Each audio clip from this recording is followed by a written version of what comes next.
তাহলে মন্ত্রী সব কাজ ঠিকঠাক ভাবে করে এসেছো, তাই তো? আগে মহারাজ, আমি কোন কাজ করি না আপনি বলুন। আমি শুধু আপনাকে ওই কোষাগার থেকে মোহর সরানোর কাজটাই খুব ভালোভাবে করতে দেখেছি মন্ত্রী মশাই। আর বাকি সব কাজে তো আপনি লবডঙ্কা। গোপাল, মুখ সামলে কথা বলো, হ্যাঁ? বেশি বাড়াবাড়ি করো না। কি বলতে চাইছেন মন্ত্রী মশাই? বাড়াবাড়ি করলে মারামারি হয়ে যাবে? আচ্ছা, হয়েছে হয়েছে, অনেক হয়েছে, সকলে এইবারে থামো। ঝগড়াঝাটি বন্ধ হোক, এমনিতেই খুব গরম। বলছি কি, যা গরম পড়েছে এইখানে তো থাকাটাই দায় হয়ে যাচ্ছে। উফ, আর যে পেরে উঠছি না। মনে হয় আপাতত এখান থেকে কদিনের জন্য। মহারাজ, বাইরে রাজ্যের প্রজারা জড়ো হয়েছে, সকলে মিলে বিক্ষোভ করছে। একবার একবার শিগগির আসুন মহারাজ, নইলে সাংঘাতিক কিছু একটা ঘটে যাবে। কি হলো? আবারও কোনো সমস্যা হলো নাকি? আমাদের রাজ্যের প্রজারা তো যথেষ্ট বোঝদার, তারা তো এমনি এমনি ঝামেলা ঝঞ্ঝাট সৃষ্টি করার মানুষ নয়। গোপাল, চলো গিয়ে দেখি।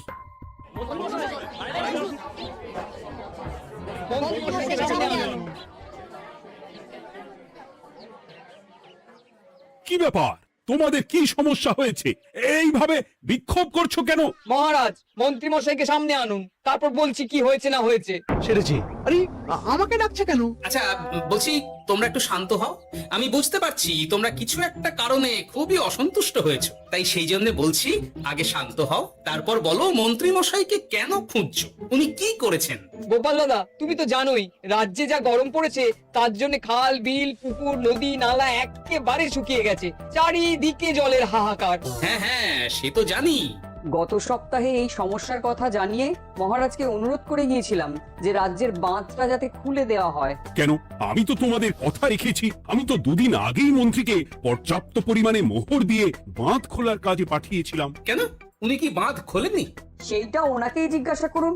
গত দুদিনে উনি তো বাঁধ খুলতে আসেনি, উপরন্তু আমরা ওনাকে ডাকতে গেলে উনি আমাদেরকে তাড়িয়ে দিয়েছেন। সে কি, এ তো ভারী অন্যায়। দুদিন ধরে অপেক্ষা করে আর না থাকতে পেরে আজকে আমরা এখানে এসেছি। এই অবস্থায় আমরা কি করব? যদি আমাদেরকে আমাদের রাজ্য সাহায্য না করে, তাহলে কোথায় যাব আমরা? ছি ছি ছি, আমি তো ভাবতেই পারছি না। মন্ত্রী, এই মন্ত্রী! মহারাজ, মন্ত্রী মশাইয়ের ব্যাপারটা পরে দেখে নিচ্ছি, আগে এদেরকে শান্ত করেই চলুন। মনে রাখবেন, প্রজারা একবার বিপক্ষে চলে গেলে কিন্তু খুব মুশকিল হয়ে যাবে। শোনো সকলে, তোমরা আজকের দিনটা একটু কষ্ট করো। আমি কথা দিচ্ছি, কাল সকাল হলেই বাঁধ খোলার ব্যবস্থা করব, ঠিক আছে? ঠিক কথা বলেছো তো গোপাল দাদা। দাদা বলে যখন ডাকো, তখন দেখো এই দাদা তার ভাইদের কিছুতেই নিরাশ করবে না। শুধু আজকের দিনটা একটু চেয়ে নিচ্ছি, ব্যাস। ঠিক আছে, আজকে আমরা চলে যাচ্ছি, কিন্তু কালকে কিছু না হলেই। কোনো কিন্তুরই জায়গায় নেই পুঁটির বাবা। আর তোমরা রাগ করো না। চিন্তা করো না, সকাল হলেই সাঙ্গ পাঙ্গ নিয়ে আমি বাঁধ খোলার কাজে নেমে যাব।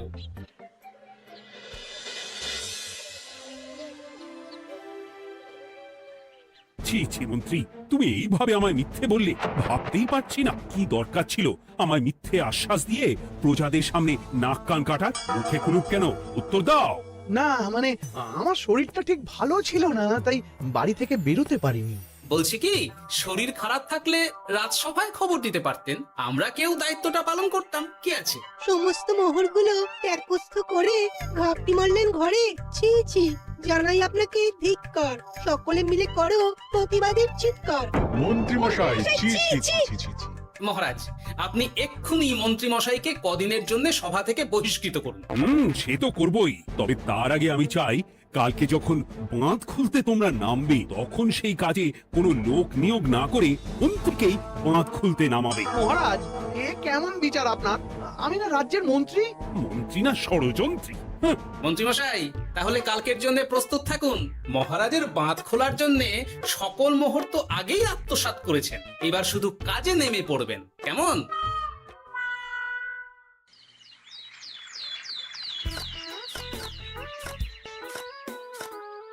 ওহ গোপাল, এইবারে ছেড়ে দাও, আর পাচ্ছি না।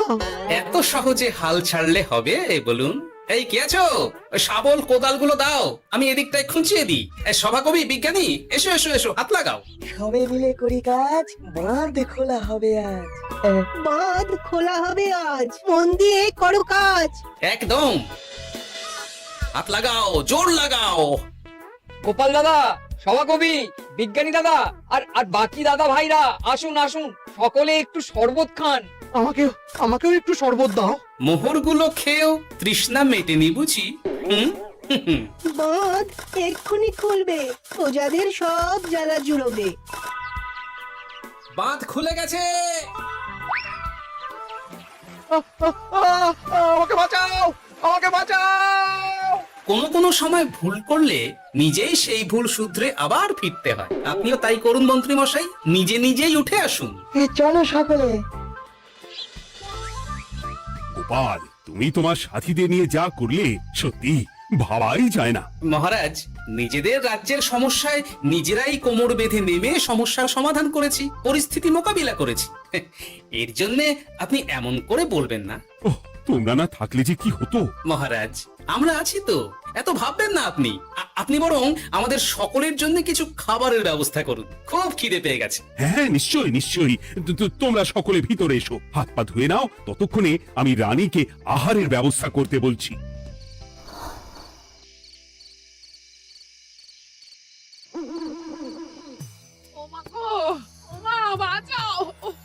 শরীর খারাপ তাই না লাগছে গো। একে গিন্নি, আরে কি হয়েছেটা কি? তুমি এইভাবে এখানে শুয়ে কাতরাচ্ছ কেন? তুমি এসেছো? হ্যাঁ, এই তো আমি চলে এসেছি। কি হয়েছে গিন্নি? তোমার কোথায় কষ্ট হচ্ছে? গরমে হাঁস করছি গো। পারছি না, রান্না করতে গিয়ে খুব বাজে অবস্থা হয়ে গেছে গো। এই থেকে এইখানে পড়ে পড়ে গড়াচ্ছি। ঠিক আছে, আজ আর রান্না করতে হবে না গিন্নি, আমি রাজবাড়ি থেকে খেয়ে এসেছি।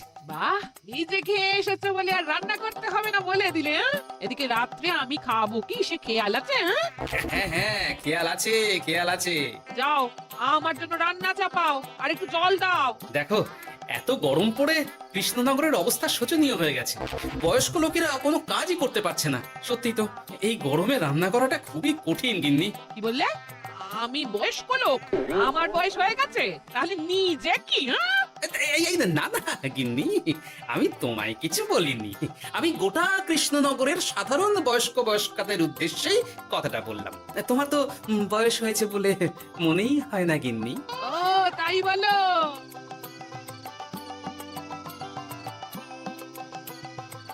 নাও গিন্নি, জল নাও। আজ না হয় আমি রান্না করব। হে ভগবান, মুখের একটু লাগাম দাও। এইভাবে যখন তখন সত্যি কথা বলিও না।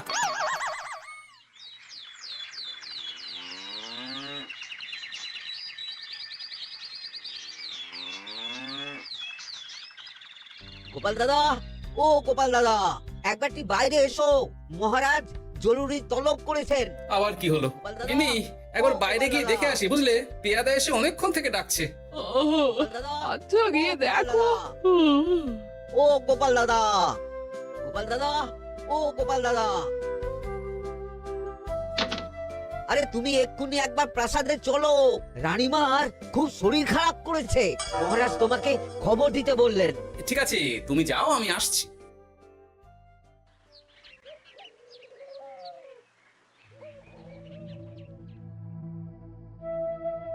গোপাল, কি হবে বলো তো? রানী তো দুমদাম করে ব্যারামে পড়ে না। মহারাজ, ভয় পাবেন না, আমরা আছি তো। বৈদ্যকে পরীক্ষা করতে দিন, দেখি সে কি বলে। মহারাজ, অতিরিক্ত গরমের জন্য শরীরটা খারাপ হয়েছে। আসলে উনি এই তীব্র দাবদাহ নিতে পারেননি। তবে চিন্তা করবেন না মহারাজ, আমি বাড়ি গিয়ে এক ধরনের বিশেষ পথ্য পাঠিয়ে দিচ্ছি। রানীমা খেলেই সুস্থ হয়ে উঠবেন। মহারাজ, নিজের কানেই তো শুনলেন, রানীমার তেমন গুরুতর কিছু হয়নি, চিন্তা করবেন না। বৈদ্যর ওষুধে উনি সেরে উঠবেন। যাওয়ার আগে একটা কথা বলে যাই, গরমের এই দাবদাহ কিন্তু আরো ভয়ঙ্কর হবে। তাই সকলে খুব সাবধানে থাকবেন। শরীর যাতে ঠান্ডা থাকে এমন হালকা পাতলা খাবার খাবেন। আসি, রাজসভায় দেখা হবে। মহারাজ, বৈদ্যমশাই কিন্তু এটা ঠিক বলেছেন, গরম আরো বাড়বে, তাই দুজনেই খুব সাবধানে থাকবেন, কেমন? গতকাল তো আমার গিন্নিও গরমের চোটে কুপকাত হয়ে গেছিল, শেষমেশ আমাকেই বাড়ি গিয়ে রান্না করতে হলো আর কি। ও বাবা, তাই নাকি? তাহলে তো খুবই চিন্তার ব্যাপার। আচ্ছা মহারাজ, আমি তাহলে এখন আসি, আবার রাজসভায় দেখা হবে। এই গরমে আর এখানে থাকতে পারছি না। বলছি কদিনের জন্য না একটু অন্য কোথাও গেলে হয় না গো? গিন্নি, এই গরমে ঘরেই থাকো, অন্য কোথাও যাওয়ার মোটে নাম করো না। বাইরে বেরোতে গিয়ে যদি কোনোভাবে গরম হাওয়া শরীরে লেগে যায় তাহলে বিপত্তির আর শেষ থাকবে না গিন্নি। কিন্তু এখানেও তো যা গরম পড়েছে, পচে গলে মরে যাই আর কি। উফ গিন্নি, দয়া করে এইসব বাজে কথা বলা বন্ধ করো তো। আমার আয়ুর থেকেও তোমার আয়ু দীর্ঘ হোক। বাহ, তুমি এসব কথা কোথা থেকে শিখলে গো? এই তো তোমার থেকে আর কি। গোপাল গোপাল, রাজ্যের অবস্থা খুবই বেহাল। এই সবই আমাদের পোড়া কপাল। আরে সভা কবি, কি হয়েছে? তোমাকে দেখে তো মনে হচ্ছে তুমি কিছু। বিজ্ঞানী মহারাজ দুজনেই অজ্ঞান। ঘটি ঘটি জল ঢেলেও ফেরাতে পারেনি তাদের জ্ঞান। কি বলছো কি? তা তুমি এই ব্যাপারটা জানলে কি করে? গিয়েছিলাম একটু আগে বিজ্ঞানীর বাড়ি, গিয়ে দেখি লোকজনের ভিড় সারি সারি। সে কি? শুনলাম মহারাজ তাকে কিছু বলতে এসেছিলেন, তারপরে দুজনে বাইরে বেরিয়ে আসতেই অজ্ঞান হয়ে গেলেন। মহারাজ বিজ্ঞানীর বাড়ি গিয়েছিলেন, তাও আবার রানীমাকে ছেড়ে? রাজবৈদ্য কত করে বললেন এই সময় যখন তখন ঘরের বাইরে বেরোবেন না। কে শোনে কার কথা? আমার মনে হয় মহারাজ তেমন কোনো গুরুত্বপূর্ণ কিছু কথা বলতেই বিজ্ঞানীর বাড়ি গিয়েছিলেন। গরম কমানোর উপায় আলোচনা করতে হয় তো গিয়েছিলেন। আমাদের মহারাজ তো নিজের চোখেই দেখেছেন এই তীব্র গরমের চোটে রাজ্যের কি অবস্থা, কি অবস্থা। ঠিক বলেছো গিন্নি, আমার এই কথাটা তো মাথাতেই আসেনি। ধন্যবাদ গিন্নি, অসংখ্য ধন্যবাদ তোমায়।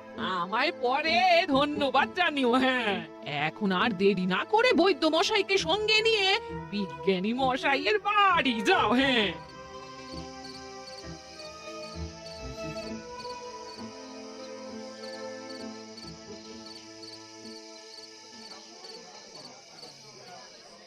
কি বুঝছেন বৈদ্যমশাই? খুব একটা ভালো কিছু বুঝছি না গোপাল। দেখো, সত্যি বলতে ওই কৃষ্ণনগরের অবস্থা খুবই বাজে। তাই এখানকার মানুষেরা একে একে অসুস্থ হয়ে পড়ছে। বাইরের অবস্থাটাও তো ভালো নয়, বুঝতেই পারছো। এখন সান্ধ্যকালীন হাওয়াতেও গরমের তাপ রয়েছে। দেখুন, রাজ্যের যা অবস্থা তাতে যদি রাজ্যের মাথা থেকে সমস্ত প্রশাসনিক প্রধানরাই অসুস্থ হয়ে পড়েন তাহলে তো ভীষণ বিপদ। সে তো বটেই।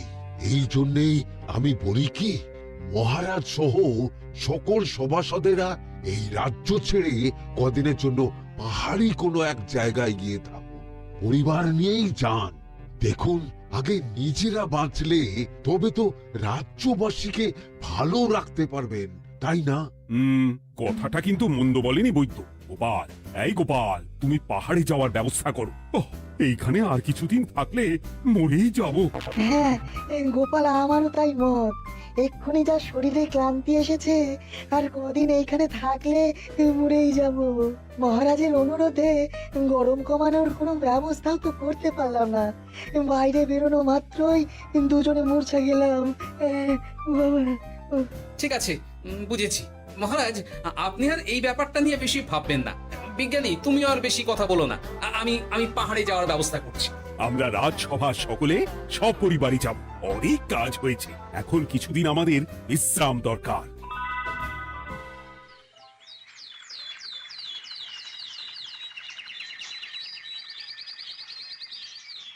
কি গোপাল, মন্ত্রীকেও তুমি আমাদের সঙ্গে নিয়ে যাচ্ছ? তুমি কি সব ভুলে গেছো? মহারাজ, আপনি খামোখা উত্তেজিত হবেন না। আপনার শরীরটা কিন্তু ভালো নেই। আর মহারাজ, আপনার রাজ্যে বাস করে আপনার থেকেই শিখেছি বিপদের দিনে পরম শত্রুকেও দূরে ঠেলতে নেই। গোপাল এটা ঠিক কথাই বলেছে। যতই হোক, উনি তো আমাদের মন্ত্রী, তাই এই বিপদের দিনে ওনাকে ফেলে যায় কি করে বলুন তো? সত্যি গোপাল, তোমার তুলনা নেই। ঠক, সবই নাম কেনার চেষ্টা। গোপাল, চলো এইবারে রওনা দিই। বলছি, খাবার দাবার আর জলের কলসিগুলো উঠেছো তো? হ্যাঁ, খাবারের পাত্রগুলো আপনার জিম্মায় থাকবে, আর জলের কলসিগুলো আমি সামলাবো।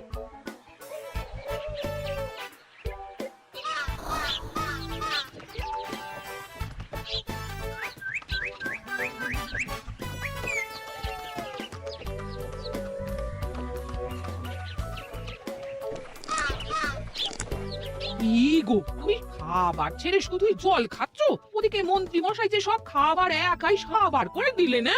ভালোই তো, থাক না। এরপরে বড় বাইরে যেতে হলে বুঝবে। আমি তো ওই জন্যই নিজের জিম্মায় শুধুমাত্র জল নিয়েছি। দেখো, জল খেলে ছোট বাইরে যাওয়ার দরকার হলে চলে যেতে পারবো, কিন্তু বড় বাইরে যাওয়ার দরকার হলে তো যেখানে সেখানে যেতে পারবো না। তাই জলই সই। কিন্তু সবার জল যদি তুমি একাই শেষ করে দিলে তাহলে এই রে, এটা তো ঠিক বলেছো গিন্নি। পথে ঘাটে কোনো পানীয় জলের পুকুর বা কুয়ো দেখলে জল ভরে নিতে হবে, বুঝলে?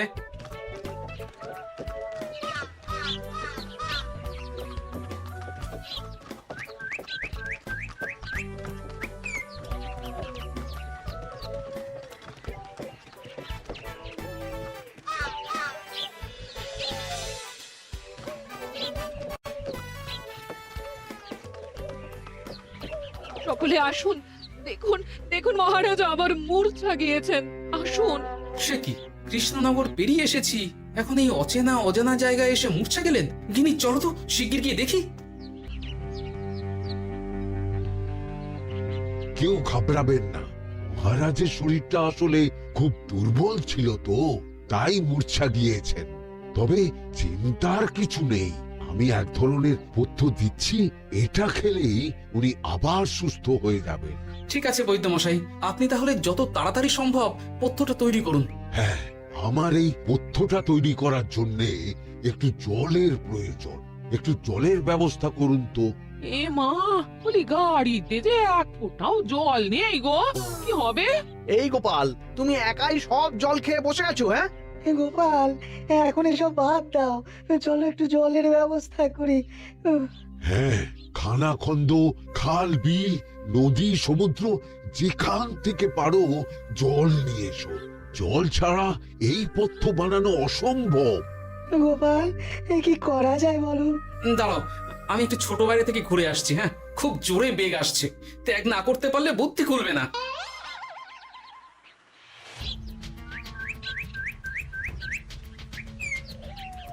ওদিকে একটা পাত কুয়ো দেখতে পাচ্ছি মনে হচ্ছে।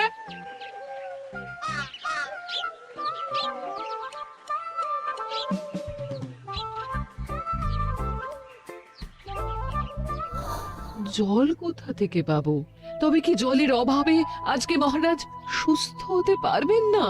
রানীমা, ব্যাকুল হবেন না, আমি আমি আছি তো। আমি থাকতে কিচ্ছু অঘটন ঘটবে না। সকলে শুনুন, বিশেষত মহিলাদের বলছি, আপনারা সকলে নিজেদের কাছে যত শাড়ি আছে সেই প্রত্যেকটা শাড়ি আমাকে দিন। আমি শাড়ি জুড়ে জুড়ে লম্বা রশ্মি বানাবো, তারপর সেই রশ্মিতে বালতি ঝুলিয়ে জল তুলব। দয়া করে কেউ দেরি করবেন না।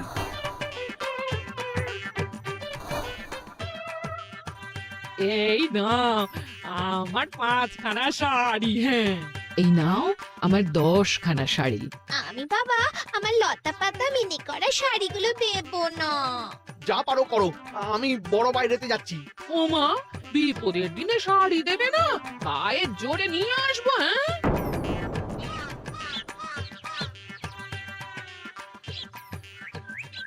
এ বাবা, এখনো কিছুটা কাপড় লাগবে তো। যা গভীর পাতকুয়া, সবার সব শাড়ি তো কাজে লাগিয়ে দিয়েছি, এখন কি হবে? আরে ওই তো কার একটা ঝোপের কাছে ধুতি পড়ে রয়েছে, যাই ওইটাই নিয়ে নি। এই গোপাল, গোপাল, আরে করো কি, ওটা তো আমার ধুতি। আরে আরে আমি এই ঝোপে বড় বাইরের জন্য এসেছি। আরে মন্ত্রী মশাই, বড় বাইরে করার সময় অযথা অন্যদিকে মন দেবেন না, তাহলে পেট সাফা হবে না।